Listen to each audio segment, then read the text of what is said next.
Time is the fire in which we all burn. Unfortunately, a 40-year-old's not a 22-year-old.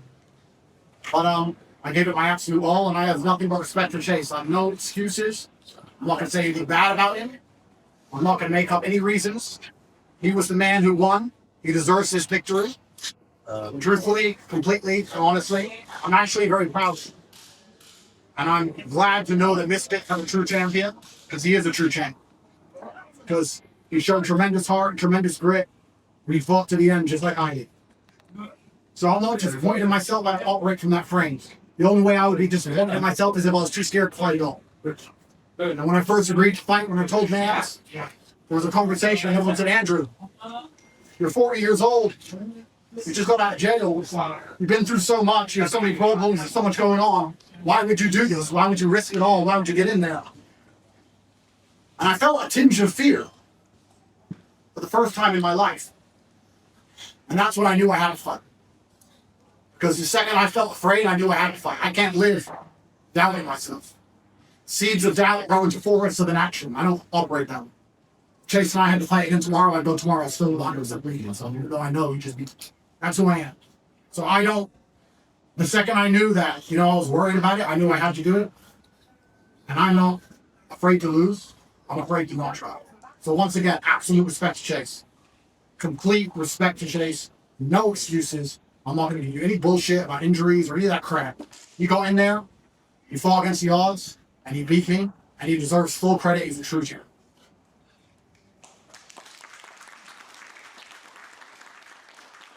Top G, thank you very much as well. You're a true champion. Yeah, I just want to first by obviously coming out here and saying thank you to Andrew. Obviously, that man, you guys have no idea. What I said in the ring is 100% truth. I was going through a really dark time. My close friends know about this, and I used to listen to this man talk every single day. 45 minutes, an hour, sometimes to the gym, to and from every podcast he says. And it really got me through that. And everybody asked me, like, what keeps you guys showing up, after the viral miss swing or the ground and pound or even getting in there with BKFC champion Alan Belcher. And obviously it was Andrew that got me through that. He says a lot of things that resonate with a lot of different people, whether you believe it or not. And, it was a full circle moment just getting to share the ring with somebody as skilled as him. And that's the hardest I've ever been punched, guys. I swear to God, that man drew blood on my face. I didn't know what was going on. And, he said, if he said do it again tomorrow, it would just be an honor to be in there with him. And, this takes an army, this takes a team. Mams Taylor, Warren Spencer, Andrew Tristan, everybody. And thank you guys for all coming out and supporting and all the love. And again, just thank you guys.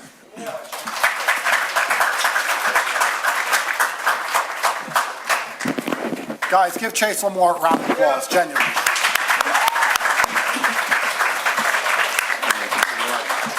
Thank you, bro.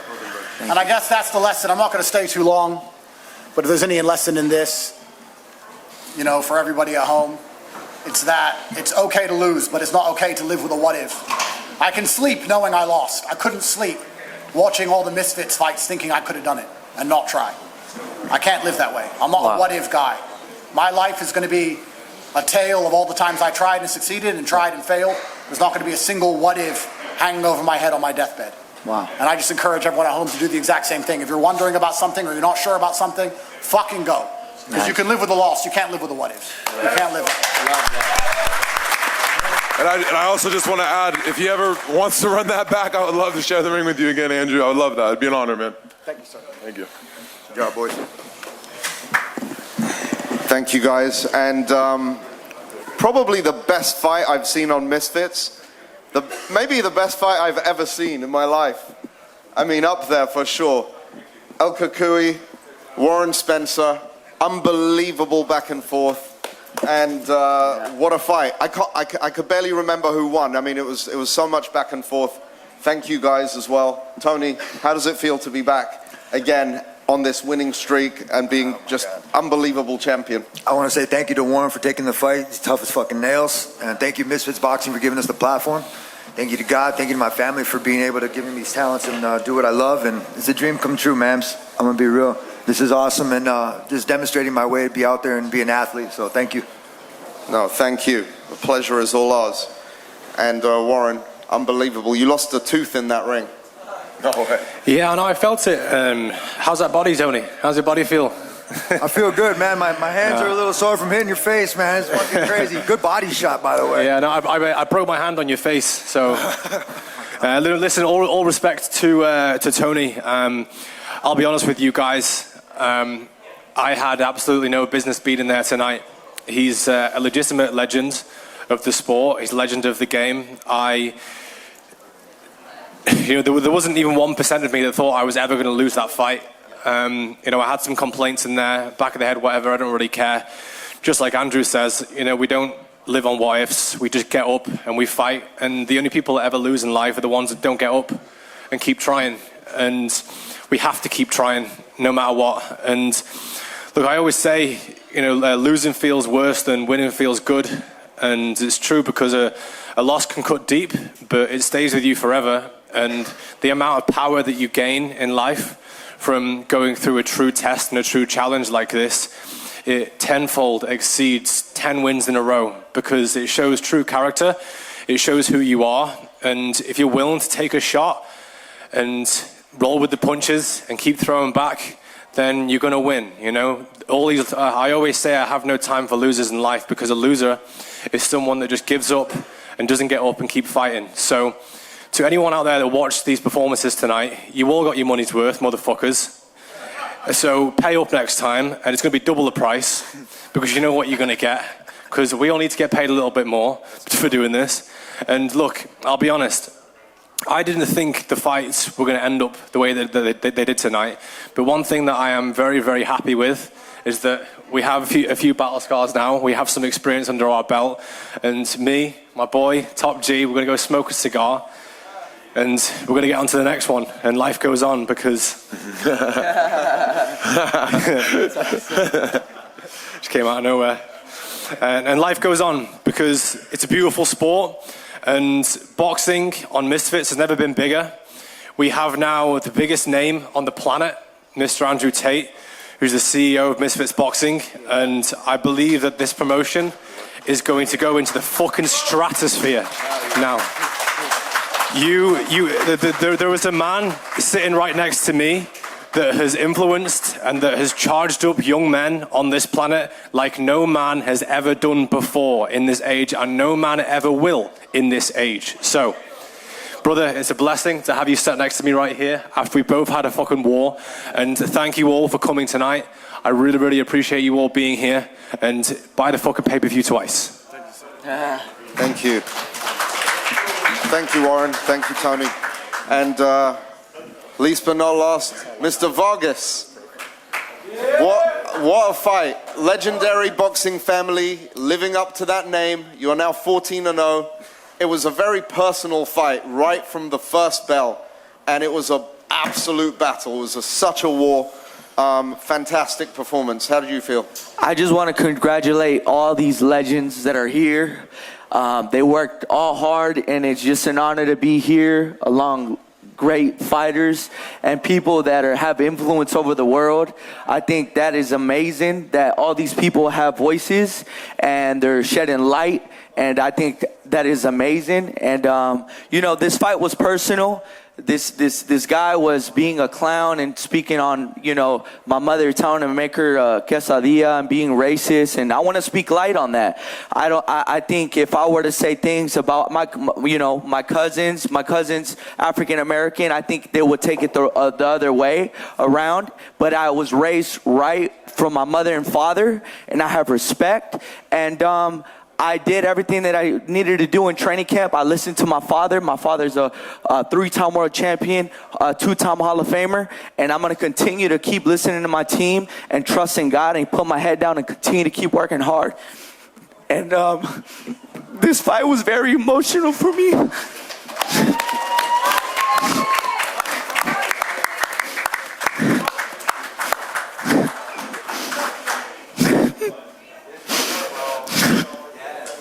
This fight was very emotional for me because I dug a person that that was a beautiful person in my life. And rest in peace to Sofia Maria de la Rosa. She passed away.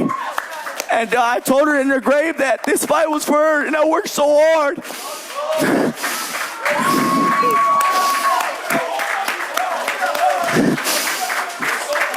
I worked so hard, and I just want to thank my Lord and Savior Jesus Christ. I want to thank Nams for putting me in this position to come to Dubai. And Andrew Tate, you're a legend, bro. Thank you for having me be on your card, bro. Chase DeMoor, all these guys, legends, man. And this is what it's about. It's about showing class. It's about showing how you were raised. And you know, I had to shut that clown up. He was talking about my mother, talking about my father. And it was personal. So at the end of the day, if he would have came as a man and said, I apologize as a man, I would have respected him and I would have said, I forgive you. But he did it, and he kept being arrogant. So I said what I said. But at the end of the day, the show goes on, and Fox wants to fight. I would love that fight with him. I would love to get that fight. And thank you everybody that got this fight. I love y'all, and you already know what it is. Team Vargas, baby. Let's go. Thank you. We're going to go to a few questions, but before we do that, the prime bonuses tonight is the first time we've ever done this. We're doing 2 Fighter of the Night bonuses that go to both Warren Spencer and, of course, Tony El Kakui. So you get the bonuses. All right, let's take some questions. Will you do the rematch with Chase? I think it's disrespectful for me to sit here after only fighting him 20 minutes ago and start talking about rematches. It's his win. It's his day. We can talk about rematches later. But for now, Chase is the champion. He beat me fair and square, and I think we should just get it. Good call. Good work. Do you want to stay out here or want to stay in front? My plan is to talk to Mams. Obviously, we've got huge plans for Misfits. I've got a lot to do in America, Dubai, all around the world. So I've got children to see and businesses to run, a lot to do. But first thing to do is to enjoy Christmas and see my children and start smoking again. So that's it. Chief. Continue your position at the head of the company? Yeah, I think I could bring a lot of value in terms of eyes. I think I can bring a lot of value in terms of ideas and a few other things Mams and I have been talking about. And I'm very, very glad, you know, that we have a legitimate heavyweight champion. He's legitimate. I know he's legitimate. No one can say to me that we don't have a legitimate champion. Yes, we do. I fought him. Hard as fucking nails. That's cool. So I think it's really disrespectful for me to sit here after just fighting him and say, I want to rematch all that dumb shit. This is Chase's day. He won. Andrew, obviously, in the build-up you have said you were very confident, you had an amazing camp, and you're confident you're going to win. What do you think caused the discrepancy in what you thought would happen and what would actually happen? I think that, you know, fighters retire way earlier than 39 for a reason. Most of the time, you know, and I've been out for a very long time. Ring rust was always going to be an issue. Everybody knew that, including me. You know, I haven't had an easy last few years. I've been caught up with a lot of mess going on, a lot of pressure mentally, a lot of physical damage from Eastern European dungeons, etc. But I'm not a coward. I've told my story. When they said fight Chase, everyone said to me he's too young, too big. And I thought, yeah, he's too young, too big. And for a fraction of a second, I thought, wait, who the fuck is this? This is not Andrew Tate. Fuck him, let's go. So I'm happy I fought him. And if I knew I was going to lose, guess what? I would have still fought him. It's not about winning and losing, it's about fighting. It's about fighting.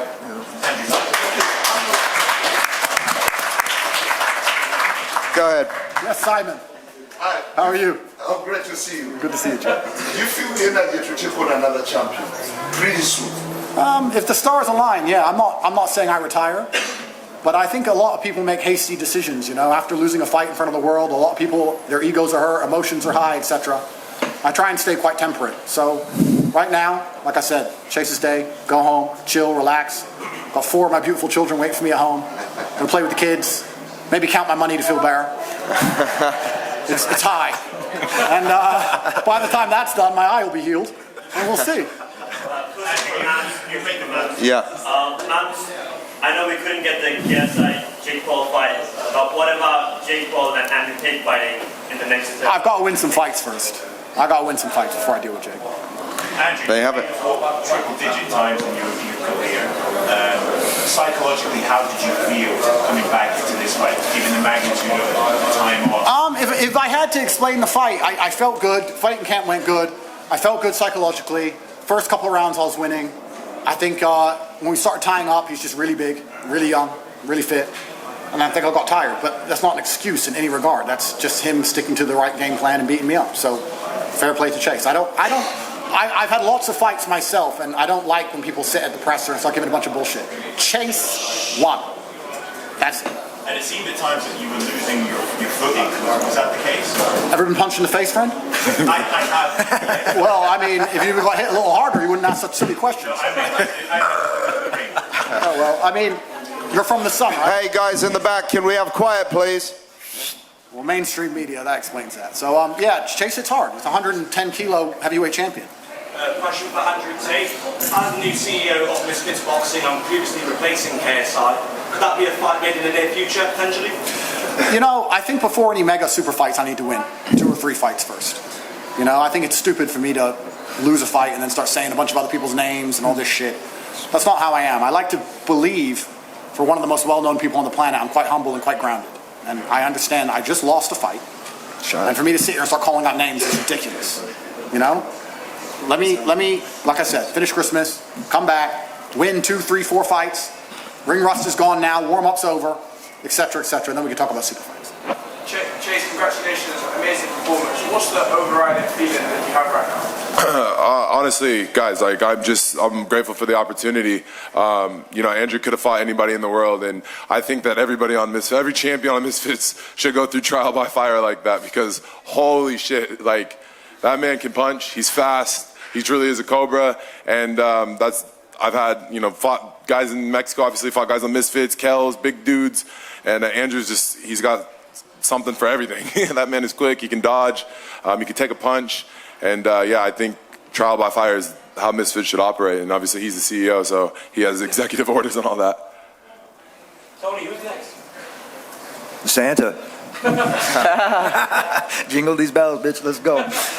This being real, we're going to go enjoy the rest of this month, and we'll figure that out in the next couple of weeks. Chase, what fight do you think next is most realistic? We saw from the first Misfits the sloppy punches that went viral. Now you beat the top G here in Dubai. So now what fight is most realistic, do you think, next? Obviously, I just want to enjoy some time off. But yeah, obviously, I want to fight Tommy Fury. Obviously, I've been saying that for quite some time now. He fought KSI on the Prime card, and obviously I fought the CEO. And yeah, I'm looking more towards that direction. And whatever Mams has for me, I always say yes. He never even has to ask twice. I just say, send me the contract. So that's true. I vouch. All right, one last question. Tony?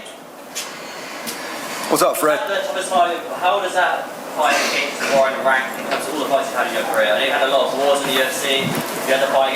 Man. Look, I can't throw kicks. I can't throw elbows. I can't take them down. It was just the whole situation, just staying composed, listening to my coaches, and trusting in everything that I did in camp. I knew he was going to be tough as fucking nails. Any person that signs on dotted line is going to train. He's going to bring in absolutely everybody they possibly can to come in and kick my ass. So props to Warren. Props to Tate for making sure that you guys did everything you possibly could to fucking get this job done. I'm going to be real, and thank you again, Mams, for doing this and giving me a platform to be able to compete for you guys. So I hope you guys are all entertained, like Warren said. Thank you, everyone. thank you. Thank you, Have guys. a Merry Christmas, Happy New Year, and we will see you in 2026.